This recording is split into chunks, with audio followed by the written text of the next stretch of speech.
Good afternoon, everyone. I am Parsa Mufti. Welcome to News Platform's discussion on why Nehru. Pandit Nehru can do no right. He is to blame for all that's wrong with India. He is solely responsible for all that India is not. Whether it's in regard to India's strategic non-alignment, problems with China or Kashmir, Nehru is blamed for staying away from the world. Nehru is also faulted for India's domestic problems. His insistence on secularism has suppressed the majority. His continuation of reservations has disenfranchised the upper castes. His emphasis on planned development has left India backward. And his tacit endorsement of dynastic politics has destroyed India. This is the semi-official narrative that is continuously endorsed by the ruling dispensation. Many have defended or countered this claim with generalizations that have not convinced India. We are here to objectively gauge the facts and let you decide. Why Nehru? I am privileged to host Sitaram Yechury Sir, General Secretary CPIM, Professor Mridula Mukherjee, eminent historian and author, and Pushparaj Deshpande ji, Director of Samruddha Bharat Foundation. Professor Mukherjee, it has been argued that the core values of the Nehruvian consensus include secularism, liberty, fraternity, social justice, and a welfare state. Each of these are being questioned and altered. Many have asked for their scrapping. In fact, 2 private member bills are being moved to remove secularism and socialism from the constitution. Is it time to give up these values? What are the core values of what we know now as the Nehruvian consensus, and how are they relevant today, considering that there are so many people who've asked for revisiting them? Well, I think you have already listed most of the core values, and I would not give that much importance to what you're saying, that most people are asking for the removing of these values, and that some people have put private, bills in the parliament. I personally still believe very strongly that the vast majority of the people of this country are secular. I also believe that the vast majority of the people of this country are in favor of an egalitarian, humane society. I do not think that this country has sanctioned or approved of what we have seen in the last 2 months. The horrible sights that we have been made to witness, which have made all of us hang our heads down in shame. A dead mother on a railway platform being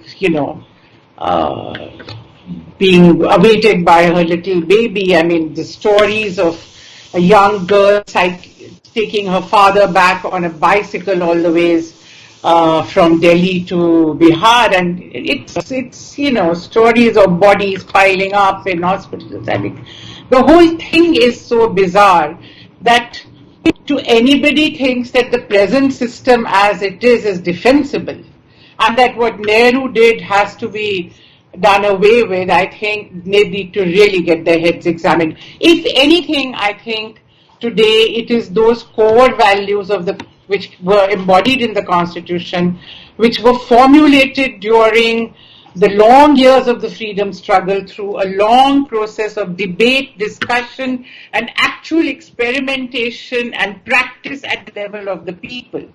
It is those values that we need to go back to, not do away with them. On the contrary, do you think that the way to fight this virus is by doing what the government, some people in the government started to do, and the Chief Minister of Gujarat has again done yesterday? I was shocked to see this morning an interview in the print of the Chief Minister Rupani, who's again trying to hide behind the story of the Tabligh, which everybody now knows the story is finished and over, even if there was any substance in it for a short while. But he's still going on with that story to hide. Where will he hide? After the High Court of Gujarat has said that the civil hospital is worse than a dungeon. Are those some, red flag waving the Naxals who are saying that? No, it is our judiciary. that is saying this. Where can you go and hide? You cannot. I mean, you have brought this country, the present dispensation is bringing this country to a point where we must all come out and strongly assert those values and fight for them on the streets. Taking from what you're saying, ma'am, Pushparaj sir, the ruling dispensation believes that these values and the work done in the last 70 years has resulted in India's deplorable state today. They have blamed Nehru for this. Do you agree? Obviously not. I mean, to make the assertion that India is in a deplorable state is just facetious. Look at the number of countries that became independent around the same time as India. Yet, India is one of the few countries that remained a democracy and grew consistently. In the last 60 years, we have more or less become self-sufficient in providing roti kapda makan or sadak bijli pani. And now, in the last 10 years, when the UPA government was in the government, they started bringing around a focus towards the Jaan Jahan Jivika, the rights-based paradigm. Which other country in the world, whether it's the United States, the United Kingdom, did all of this without A, the suppression of democratic rights and civil liberties, and B, without the added benefit of looting other countries' resources? Now, the ruling dispensation and those people who you are arguing are saying that India is in a deplorable state have also appropriated Sardar Patel and Dr. Ambedkar, and they're praising them for the achievements of India. Now, how can you praise one set of leaders and not the other set of leaders? Nehru, Sardar Patel, all of these people worked in a partnership. India became what she is today. India became who she is today because of the partnership of everyone. So, I mean, the Nehruvian consensus, Nehru himself has argued, was a collaboration of equals. And to make the assertion now that India is not developed is completely ill-founded and overpitched. I agree, sir. Sitaram sir, Pandit Nehru, along with India's founders, established a number of institutions as well as the principles underlying the terms of engagement between those institutions. For example, he ensured that the parliament did not just function as is. He took great pains to raise the level of debate by participating in debates, question hours, mentoring not just the executive but also the legislative. Today, the parliament is a mere rubber stamp. So what do you think about that? Well, first of all, to answer your larger question, which you started with, you see, I think the assault is not only on Nehru as a person or what he represented, but the assault is actually on the very concept of what I would call the idea of India. Now, idea of India is actually an inclusive India, where everybody has equal, whatever be your status, your ethnicity, your differences, everybody, irrespective of caste, creed or sex, unquote, that is your constitution. And this idea of an inclusive India is precisely what is being attacked. And Nehru was the symbol of this inclusive India. So if Nehru is being targeted today, he's targeted for the concept of what India is all about and what we are all, who are born in this India, are all about. So please remember, it's not an assault on a personality. It's not an assault for looking for a scapegoat. It is an assault on a conception of what is our country. And this is precisely the RSS agenda. The BJP is nothing but the political arm of the RSS. Their agenda all along was not a secular democratic republic, but a rabidly intolerant, a theocratic, a fascistic Hindu Rashtra or Hindutva Rashtra as they defined it. Now it is this transformation that is happening today. They are metamorphosing, if I'm pronouncing it correctly, they are metamorphosizing India into what is their ideological project and conception. So Nehru has to be demolished if that has to succeed. So Nehru not only built the institutions, he actually gave substance to the meaning of what is we the people. People's centrality of the Indian constitution is people's sovereignty. And how do people exercise their sovereignty? They exercise it by electing their representatives once in 5 years, who make the executive accountable to the legislature. The executive is accountable to the legislature, the legislators are accountable to the people. That is how we the people works. If parliament doesn't function, the centrality of the link of our constitution breaks down. That is why Nehru was very conscious. He built these institutions, built the parliamentary committees, built all the four fundamental pillars on which this idea of India exists. That is secular democracy, federalism, social justice, economic self-reliance. There may be a lot of differences between us and Nehru on the question of this economic self-reliance, how it ought to be achieved. But that is on how it ought to be achieved, not on the substance of the objective. What is today being done in the name of self-reliance, apart from all the jibes you have that it is self plus reliance, it's not self-reliance, but what is today being done is self-subservience, not self-reliance. And that is why Nehru has to be demolished if self-subservience has to be advanced. So I think it's a much larger project, not merely anti-Nehru. It is anti what India is, what India should be, and what India we will inherit it and we should preserve. So, continuing on the same line, India's founders, especially Nehru, took great care in institutionalizing the terms of engagement. And between the different institutions like the legislative, the executive, the judiciary, and also the media. But these principles have been completely demolished, and the current dispensation as well as the opposition have played a great role in dismantling these. What happened here? Ask me? Yes, sir. Okay. I mean, what has happened here is, let me tell you, is the degree of commitment that is required to protect India as it is today. That is why me and my party have always been saying, first task is to save India today in order to change India for the better. But on the question of saving India today, you will require a degree of commitment. Professor Mridula was the one who documented the entire history of the first early years of our independence till the assassination of the Mahatma. And you just see all these leaders, they were there taking mohalla meetings in every corner. Gandhiji was in Calcutta when we were unfurling the red flag. I mean, I was not born yet, but when the red flag was being unfurled on the Red Fort. Then, I mean, what was he doing there? Fighting these communal riots. He tells everybody in the cabinet, saying that what are you trying to save in Delhi? Nothing will be saved if you don't stop this.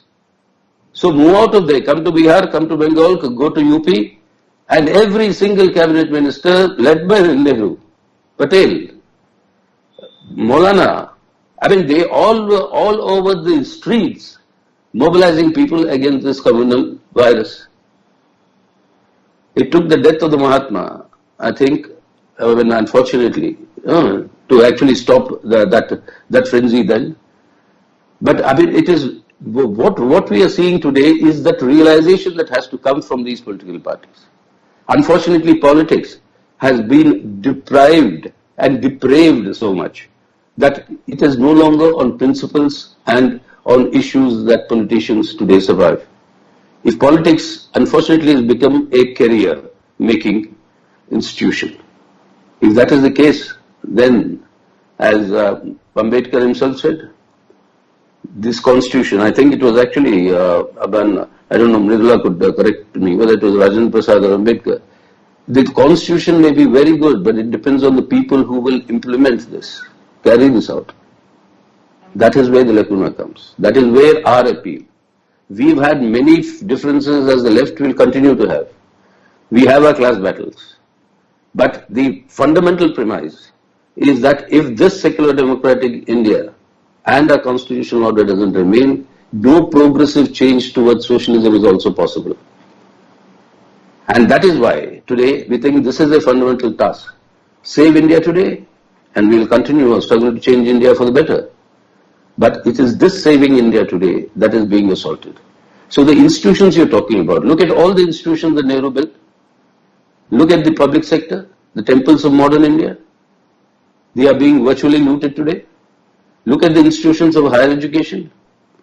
the university from which I did my post-graduation, named after him, still has his quotation, his address to the Allahabad University, I think in 1948, where he says the university stands for humanism, for tolerance, for the adventure of ideas.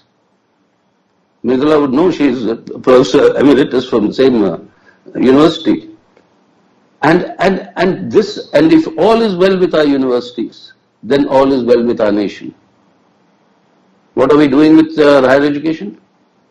What are we doing? Destroying the basis of one of the education systems that produce everybody today. If your CEOs of your multinational corporations sitting in the USA today, they're products of this system. Your Abdul Kalams, they're all products of this system, and so are all of us. And if you destroy this in order to either make money through privatization, commercialization, or for your communal agenda and your communal project, then you're breaking up the future of India.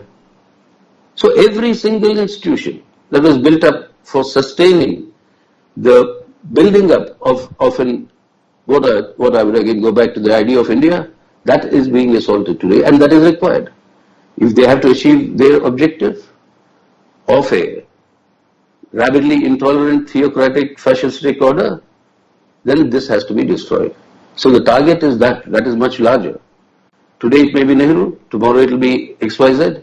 Anybody, either you appropriate them, seek to appropriate, not appropriate, seek to appropriate them, or you demolish them. So that is what is happening today. So it's not merely just one institution or the other, but it's part of a larger jigsaw puzzle. And what we are picking up is one piece here and there, saying there's it, but what we are not seeing is that the whole thing is disintegrating. That has to be protected. That is what our appeal to the political parties is. If India doesn't survive, neither your party nor my party will survive. So what is the point right now is to ensure that this project doesn't succeed. And that is, I think, what is the important aspect, and our appeal to all the other political parties to see through, even through this pandemic. What is this? Are we fighting the pandemic? Are we providing relief to the people? Or are they pushing their agenda? What is the meaning of picking up these kids from Jamia and all these people now under draconian acts like the sedition or the UAPA? What is the meaning of taking all the intellectuals and lawyers who supported the marginalized sections, the oppressed, and putting them in jail under the NSA? What is the agenda that you are carrying on?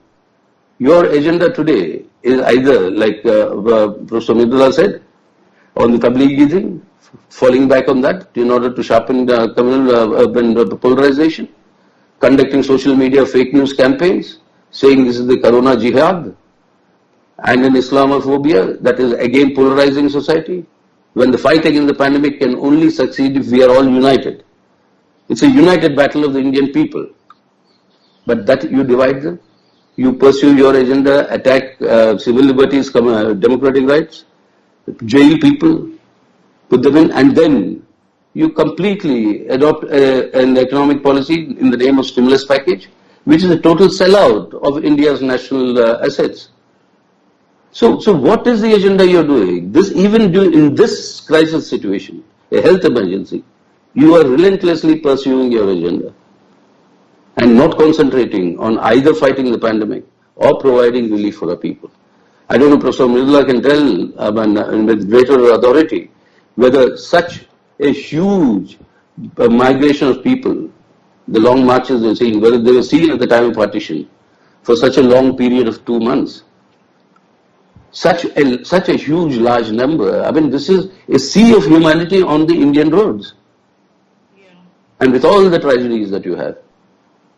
I mean, it's just not merely heartrending, but it is a tragedy of an immense proportion. Yeah. But even then, if you have a government that pursues its sectarian agenda and not the interests of the people of the country, then please understand the larger picture. It's just not Nehru alone. It's every one of us who believes in this secular democratic republic, this constitutional order. Yes, sir. Ma'am, Pandit Nehru laid great emphasis on scientific temper and was instrumental in establishing a number of institutions, including the DRDO and ISRO, which laid the foundations for India's growth in various sectors. Today, not only is there a systemic reversal of scientific temper, but an attack on those very institutions that he established. For example, as per the recently announced Atmanirbhar package, every PSU will be opened up for privatization except for 4 in every sector. This is highly problematic. As for example, in atomic and nuclear energy, there are over 19 PSUs. What does that imply for India's national security? I think you raised a very, very pertinent point because, as Sitaram just said, we have to make the people aware that under the cover of all these policy measures, such as being taken to rejuvenate the economy, etc., what is being done is that all the hidden agenda of this government is being smuggled in at a time where people cannot come out and protest because the laws are stringent, the fear of infection, everything put together makes large-scale mass protest of the kind that we saw against the CA now very difficult. Of course, I think the biggest question today before civil society and the political class is how do we overcome this? How do we find ways of protesting that are effective? So, but to go back to your question, I completely agree with you that this is very, very dangerous. And I think it's very important that these are brought out into the public domain. I have been reading very carefully all that's being put out in the press of this, the agenda, the economic revival, etc. But I did not see this fine print which you are pointing out today, that there is something which says that in every sector, only 4 need to be retained and the rest can all be privatized. I think if this is so, this must be brought out, much debate and discussion should happen, it should be highlighted in the press, it should be brought before the people, and the contradiction with what Prime Minister Modi just has been emphasizing, Atmanirbhar Bharat, this whole charade which they are doing of self-reliance, which is a whole lot of nonsense because there's not a single program which they have put forward which actually advances self-reliance. But then we have to find ways of bringing these contradictions out. You're talking about scientific temper. On the one hand, the Prime Minister of India emphasizes beating of vessels and, lighting of candles in order to, fight this virus. I mean, you can say that he's a very good psychologist and he's, revving up people's mood and whatnot, and you need that. I mean, come on. Surely from a Prime Minister we expect much more in terms of explaining to people and guiding people and leading people into what really needs to be done to fight this epidemic and not come out with things of this kind. All this goes against any notion of scientific temper, whereas this is such a good opportunity, in fact, to forefront your scientists, to forefront your doctors, to actually teach scientific method to the masses of the people who are at the moment, their minds are open to learn scientific methods of hygiene because they understand and they know that this is connected somewhere. What they are facing, the life threats which they are facing need scientific answers, This actually would be such a wonderful opportunity of mass education of science. We are doing the opposite. I don't even want to go into all the theories about, indigenous remedies and whatnot that can be advanced, which risking people's lives by making people believe a lot of nonsense, But at a very, very fundamental level, I think the point which Sitaram made repeatedly is that we have to be aware that there is an agenda, a very clear-cut agenda which is being pushed. And what shocks me, even though I've studied the RSS and the Hindu Mahasabha and BJP and, their ancestors over a long period of time. But it continues to still shock one that they can be so devoid of even humanitarian principles or feelings towards their own people, that at a time of crisis like this, where everybody's heart is actually just weeping, looking at what's going on around us, the human tragedy that we are witnessing. Sitaram said, yes, I think if you talk in terms of numbers who are on the road, the numbers are bigger. We talk about 6 million people who were displaced, which India had to handle. Today we are talking about much, much bigger numbers of people who've gone by train. I think Indian railways have shifted. And if you put together, today I was reading 50 lakhs by bus and another so much number by train, We are talking of far bigger numbers, and there's still so many crores left over. When we say 6 billion, it is not even equal to 1 crore. And today 1 crore is a figure that is mentioned very easily about how people who have faced unemployment and this and that and the other. So we are actually, it is a tragedy of a scale of which is very difficult even, I think, for people to grasp. But we have to bring it out and get people to grasp it. The number of people affected today by this mass migration that's happening is larger than many countries put together. And we need to give those comparative figures. The whole of Ireland has 8 million people. We've shifted, I don't know how many times that number by train and road and foot and bicycle in the last month since this thing reached these kinds. If you just think of it in those terms, I mean, it is a frightening and very, very, what should I say, humbling, the whole thing, when you realize what we are up against. And I don't know, I mean, sometimes my mind just beyond a point cannot grasp what's going on. You would imagine that at a point like this, faced with a crisis of such proportions which affect so much of humanity, the government would try to bring in, of course, we all know their own lack of internal talent, that's not a secret, but there's a lot of talent in this country. There's expertise which is non-political. There are doctors, there are scientists, there are others who can tell them what to do.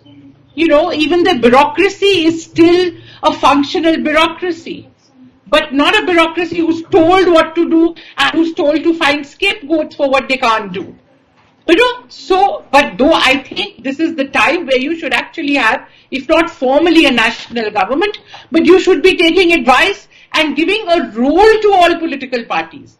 Not just once in a while people giving suggestions, but actually a role to play. I mean, look, I'll give you an example which is a strange one. When the Second World War was being fought, the British government in India, took in Indians at the highest level into the executive council, including Ambedkar, in order to help in the national effort. In fact, the Congress offered to become part of a national government. Their demand was this crisis requires a national government. Of course, the British government was not willing to give the Congress what it wanted, because it wanted naturally more control and more voice, but it still took in representative Indians, in order to make the point that they are carrying the nation with them. Why can't this government do something like that? In other countries, their prime ministers and heads of state talk every day to their people. In a country like Malaysia, their king addresses them. We have, silence for weeks.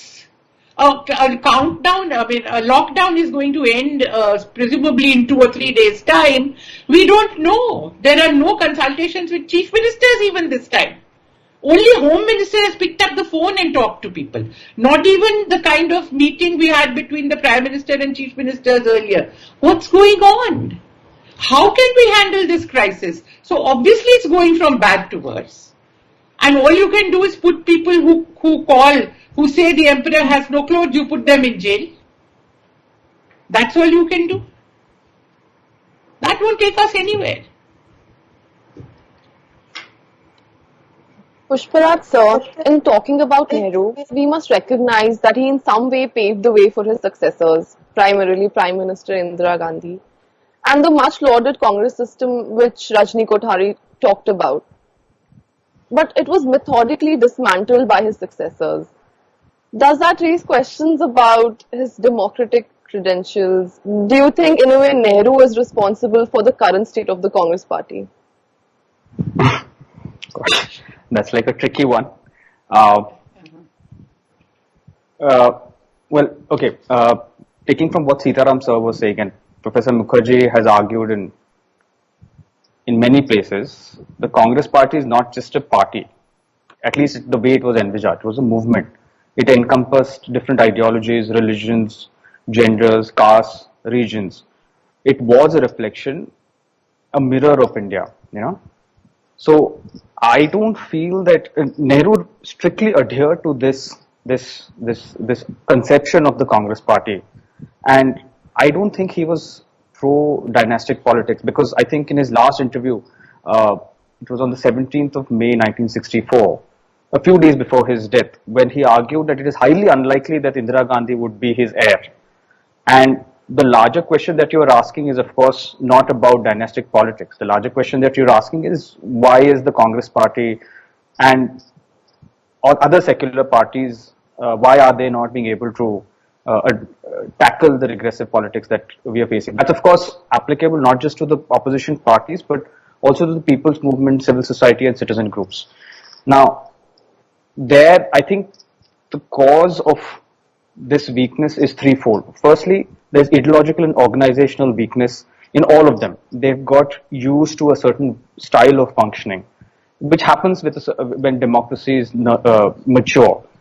The BJP, of course, has never been in government and always has been a insurgency kind of group. So that's one problem. And the opposition parties, civil society groups, movements are suddenly faced with this insurgent group, which is vehemently opposed to everything that they stand for, the principles, the values that have shaped the nation so far. So that's one big problem. The second big problem is that I think that over the years, India has become aspirational in ways that we did not imagine. The paradigm when Nehru was still alive and still Indira Gandhi was about poverty alleviation. That, I think, has undergone a fundamental shift. Yogendra Singh, a famous sociologist who taught in JNU, often argued that the same people that he had studied 10, 20 years after he had studied them suddenly said that yes, we are poor, but we don't need the state's support. We don't need the state to help us up. We need the state to empower us. Now that's a fundamental shift.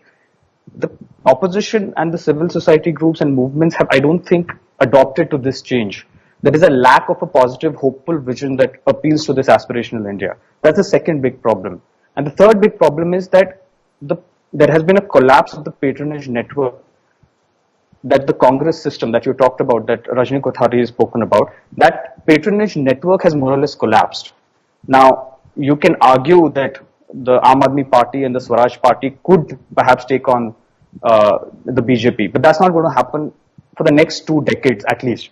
There are roughly 5,000 MLAs and MPs and 250 municipal corporations across India, some 300, 400 Zilla Panchayats. There are only 2 parties today that have that kind of pan-India presence who can take on the regressive politics that we are facing. So, to answer your question in one line, all of us today have to rework our strategies and operational methodologies.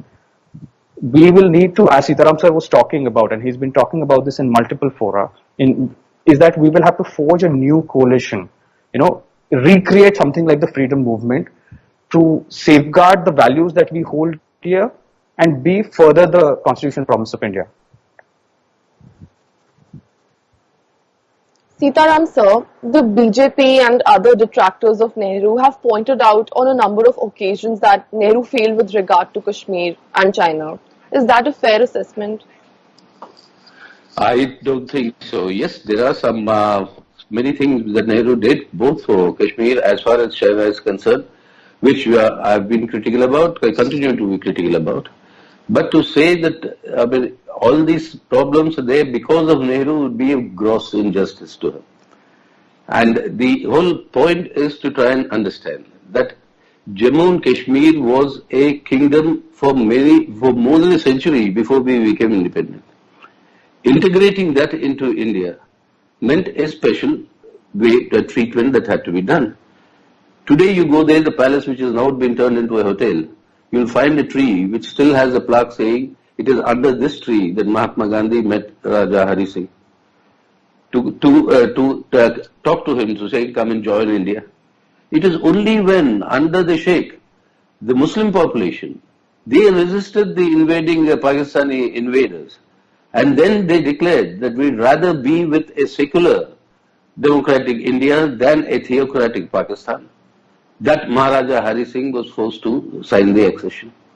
So there are historical reasons, circumstances, there is a history and a very rich history, and Kashmiriyat is something that I think, there was a very, very fundamental epistemological break in India's civilizational advance when you cut off the Kashmiriyat from us. That was the height of, it went beyond Sufism in Islam, and something which Dara Shikoh was trying to then take it forward. Well, anyway, we are entering into a different terrain altogether, which was cut short by the zealots of that time when Aurangzeb was brought in, etc. Well, that's a different issue. But a very, very rich history, Nehru was trying to integrate that with him. That is, I think, a much higher effort that was being made than just territorial integrity or the unity and integrity of the Indian nation. Well, that I think is wrongly understood. And with China, yes, they were Hindi China Chini bye bye was after all the slogan. And Nehru is on record, which I don't know is right or wrong, saying that it was Chawanlai who told him that you don't eat tandoori chicken with a knife and a fork. You'll have to pick it up with your hand. And he picked it up with the hand. They had a bonhomie of that sort. And it was from the Chawanlai that Nehru also picked up the idea of speaking in Hindi in the General Assembly, because he was speaking in Chinese. So, you see, then something went wrong. We have that Maxwell's book of India's China war. There are lots of issues involved there. But you can't attribute it to any one person's opinions or prejudices or behavior or decisions. That will be very, very wrong and I think very incorrect way of treating history. History has to be treated in a scientific manner, and it's not a question of apportioning blame on one individual or the other. I think what is being done today by saying that it's all because of Nehru is absolutely unscientific and ahistorical. There may be a role, there is a role that Nehru had played, which is right or wrong, critical or not, but to put the entire blame on that would be wrong. Ma'am, Nehru laid great emphasis on planning and plan development. This government has dismantled the planning commission and abandoned the 5-year plans. But it did not cause any significant problems. Do you think Nehru's views on planning are relevant today? I think I would disagree with you when you say that it's not caused any significant problems. I think, don't forget that the Planning Commission was one forum in which the federal structure of this country was maintained. That's where the states came. That's where they came and put forward their point of view, and the needs of all the states were then adjusted. There would be meetings where they would come and put forward their point of view, and the Planning Commission would have its own understanding and they would negotiate. Now, where does the Chief Minister go today? Please tell me. You think the Chief Minister can go now and sit in the reception of a room of 7 Racecourse Road and wait for an interview with the Prime Minister in order to put forward their point of view? If they could go to Rajiv Kumar, it would be much easier. At least there's National Development Council doesn't meet anymore. No, this is a federal system. And let me also say that this country cannot survive unless it maintains its federal system. The people of this country, the states of this country, people with their diversities will not in the long term accept a unitary system of government where their autonomy, their cultural autonomy, their regional economic autonomy, their financial autonomy is not respected. That is another very great thing that we have to attribute to Nehru, is his deep understanding of this process, which came out of the freedom struggle again, of how to adjust the region and the nation, in a manner that the regions do not feel retarded or suppressed by being linked with the nation, that the two go forward together. There will be conflicts. There will be times when one seems to be dominating over the other. And yet within a democratic system, then you find ways of resolving those conflicts. There was the whole Hindi problem with Tamil Nadu. Let's not forget that Indira Gandhi herself, she rushed down over there in order to go and assure the Tamil people that Hindi will not be imposed ever, and it has not been since then. So the Planning Commission played a very important role, apart from the fact that I think in any society, planning is necessary. Surely you need at least a 5-year vision. You actually need a much longer term vision. I mean, how did we make so much progress from the late 40s into the 50s? Because the process of planning had started in 1937, when Jawaharlal Nehru and the National Congress set up the National Planning Committee, with Subhash Bose, mind you, as the head. And there were any number of groups who made detailed plans for each sector. And it was that at once independence came, blueprints, bare bones of the blueprints were all ready. People knew what they had to do. The debates, the discussions had already been taken place over the last decade in a formal kind of a way. So, to say that the loss of the Planning Commission, it has not made any difference. I think it's premature, and I think it's really, I'm only giving one example. I'm sure we could give so many other examples of the kind of, because Planning Commission, by the way, was not just about the economy. It was also about welfare. There was a whole wing there which looks after women and children. I mean, there's a wing which looks after education. So planning is not just a question of, how to distribute the budget. It's not equal to the finance minister coming out with a budget. Those are two. In fact, the whole idea was that these are two separate exercises. There is a body which looks at the long term, which looks at the vision, and which also then sees how to go on adjusting that as differences, conflicts, needs arise. Your institutions, I mean, the whole role of institutions, when you weaken institutions or you destroy them or you abolish them, you centralize power. Centralizing power may be good for certain individuals for a short period of time, but for the country it's disastrous. And I can tell you, even for a political party that may think it's good for them even in the short run, in the long term it will be disastrous.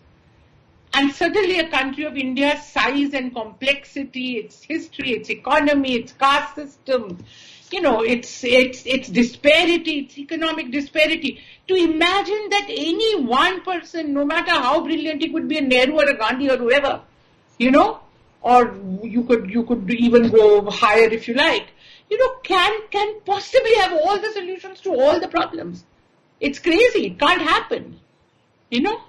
So you need institutions, because when those institutions go on functioning, the system continues to function. And then there is people at the top, there are top leaders, there are the other leaders, there are whole institutions which keep seeing to it that all the creases and the conflicts and the all keep going on, sorted out over time, so that the vehicle continues to move forward, It's a complex system. When you reduce the complexity in the system, you sacrifice something.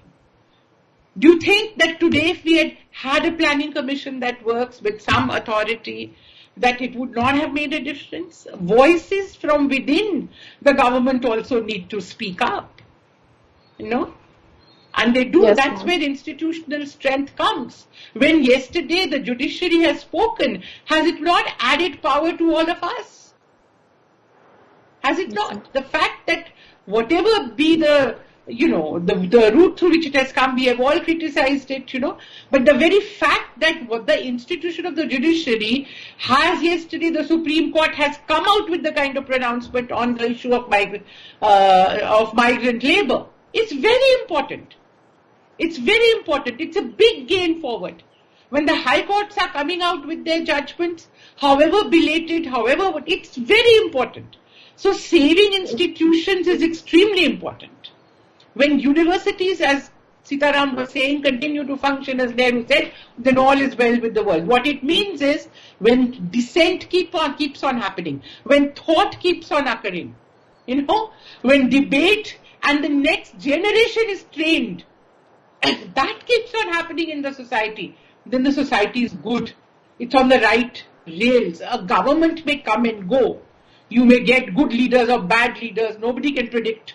We look at the world around us. I mean, who would ever imagine that at a moment of crisis like this, so much of the world would be having the kind of leaders that we have, whom we may have been able to tolerate in better times when they couldn't do too much harm. But today we certainly could do without. I don't want to name names.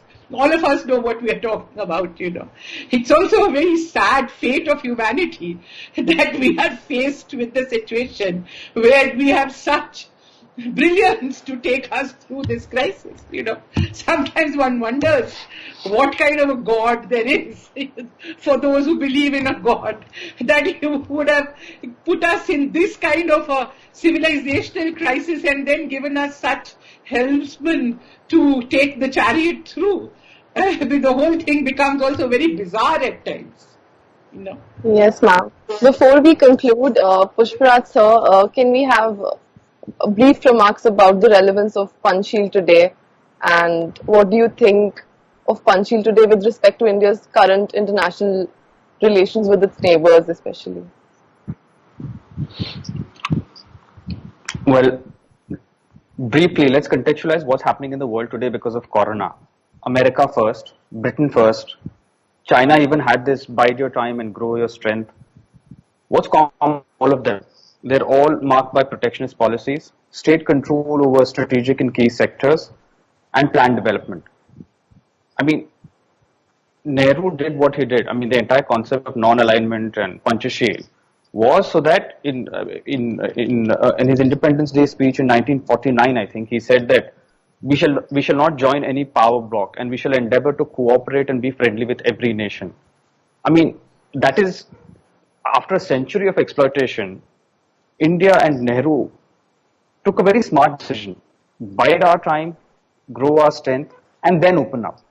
I mean, and the larger question is it problematic to want to be friendly with all?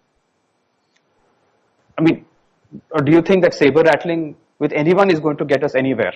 Look at where, as you said, look at where India is with our neighborhood today. Neighborhood first has actually become neighborhood last. We have soured our relations with Nepal, Maldives, China. In fact, we are having a face-off with China today as we talk about this thing, and the government is completely mute. In stark contrast, look at how Nehru tried to be even-handed between all the power blocks of the day. Just look at the Suez Canal crisis.